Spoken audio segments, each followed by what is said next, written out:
I want to introduce you to a great strategy framework, which is helpful to understand strategy better.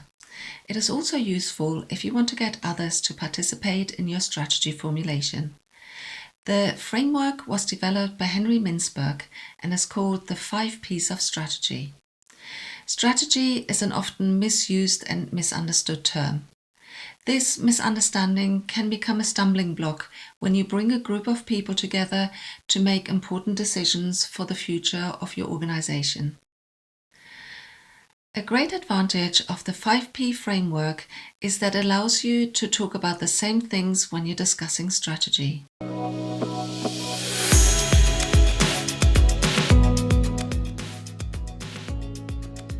Let me start by telling you what the 5 P's of strategy are. Each P is a way in which we can think about strategy. So the first P stands for plan. This is what most people think of when they consider a strategy. It's the forward-looking set of actions that you intend to take to achieve the goals of your organization. I don't think I need to explain any more here, because that's what most organizations seem to mean when they talk about strategy. They create a list of activities they want to do going forward.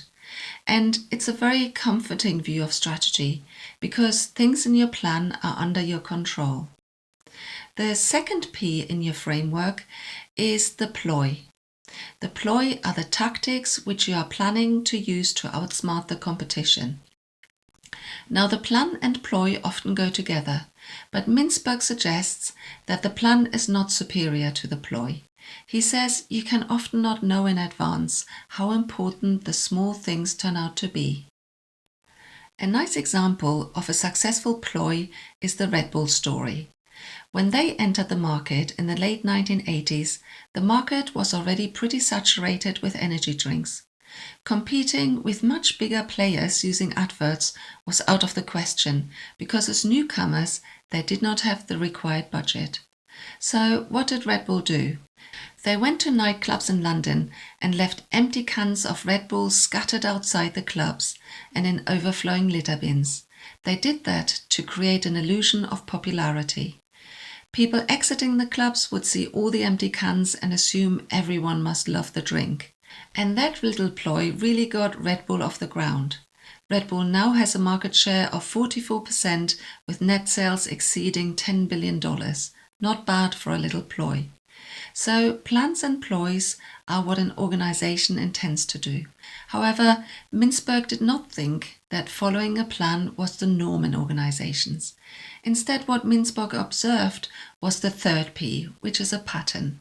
He argued that it's all nice to have a plan, but if you really look and see what companies actually do, that's often not part of a plan at all.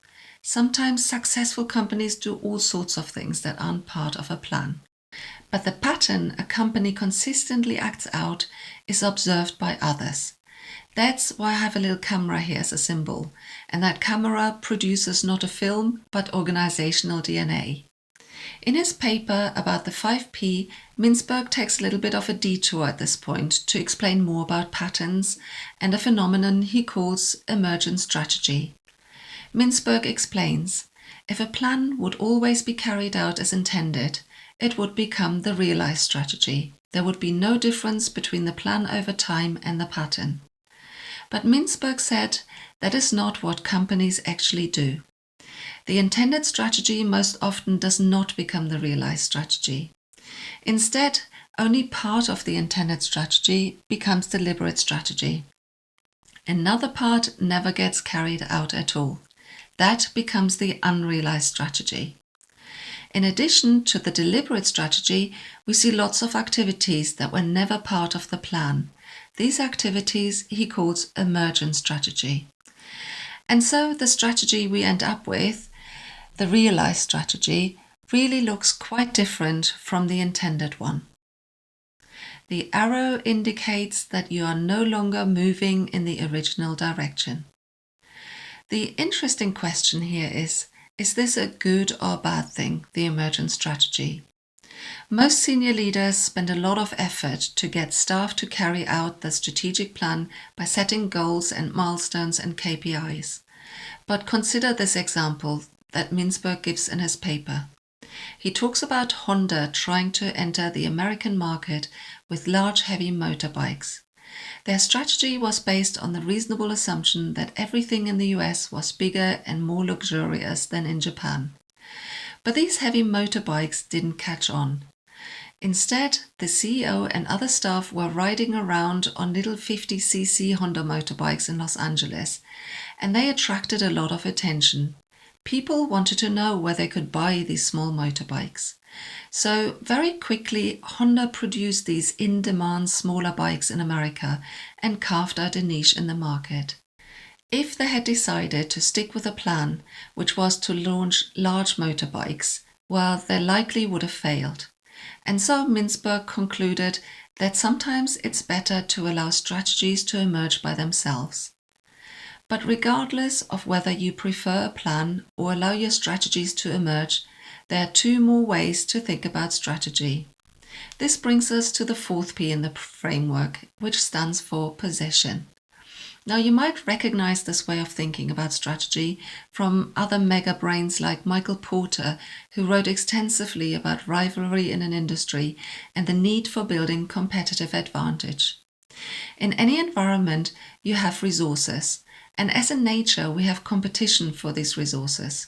So a company has to decide how it wants to compete and how it wants to deploy its resources in a way that allows it to compete in that environment. The final P in the framework is perspective.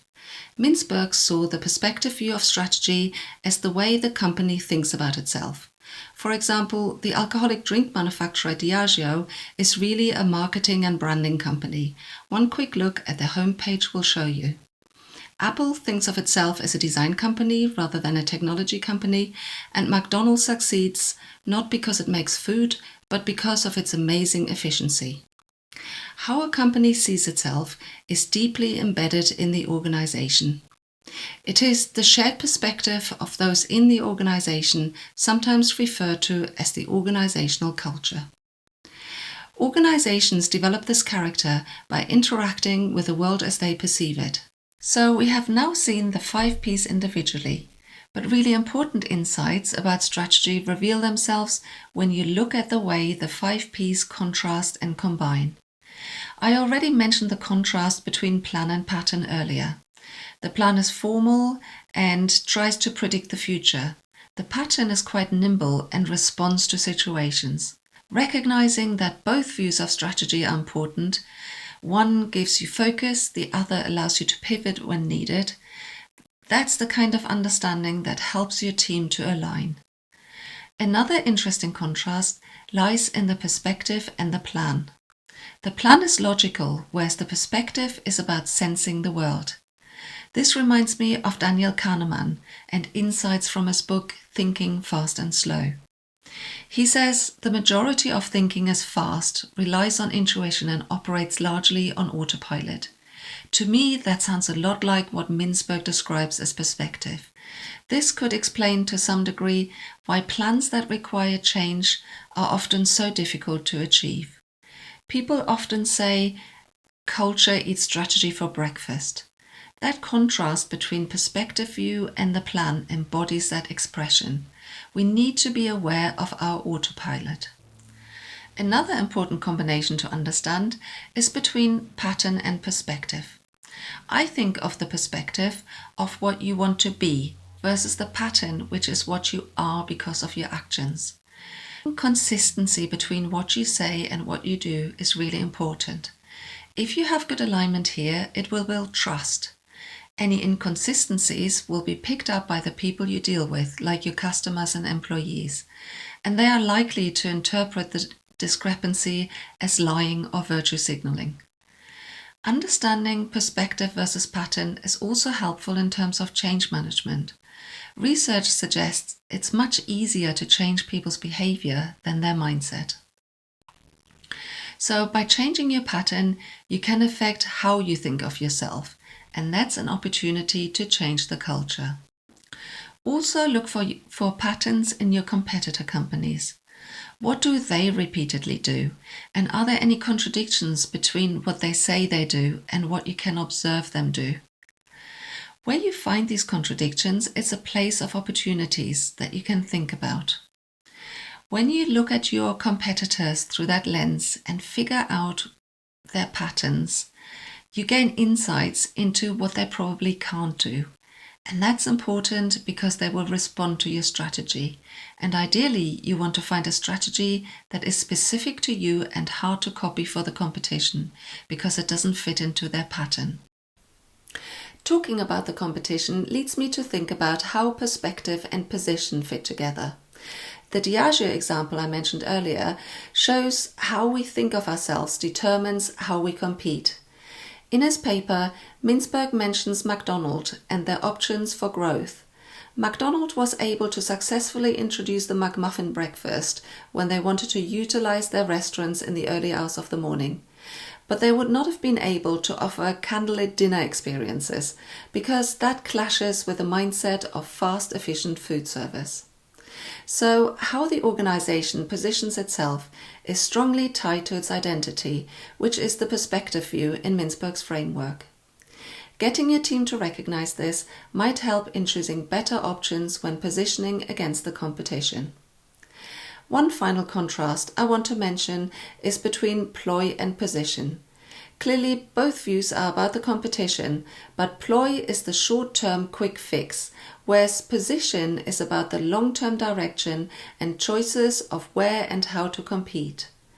Short-term and long-term goals are often in battle with each other. Companies that focus too much on the short-term gains can undermine their long-term growth and profitability. On the other hand, short-term wins can be a useful tool, as we saw in the Red Bull example. Also, creating quick wins through a ploy can help convince employees that your new strategy is worth following. Your competition will also use ploys and positioning. Recognizing if the competition is changing direction or just acting out a cheap ploy will help you in making better decisions. To finish, let me summarize why I think the 5 Ps are so great for teams that want to create strategy together. Firstly, it allows everyone, regardless of their knowledge, to think more strategically, and it does so very fast.